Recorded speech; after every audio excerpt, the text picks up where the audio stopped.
Militan Republik Rakyat Donetsk atau DPR mengklaim telah membuat kemajuan di pemukiman Nevelskoye.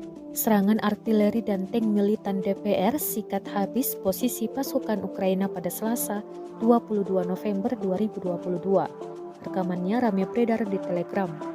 Dalam keterangan unggahan disebutkan NM DPR menerbitkan rekaman serangan yang menentukan terhadap posisi angkatan bersenjata Ukraina oleh tentara Brigade Pengawal ke-100 dengan UAV dan kamera aksi. Pasukan Ukraina diklaim berhasil dikalahkan dan menderita kerugian besar.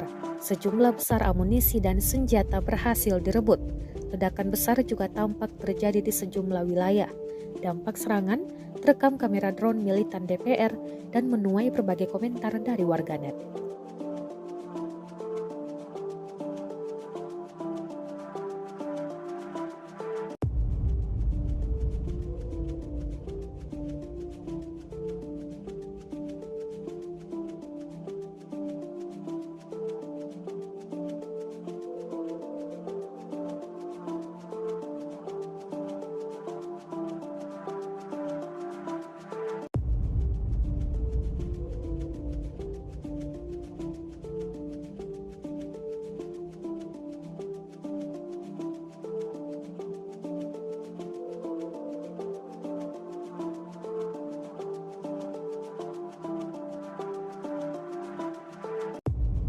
Terima kasih sudah nonton.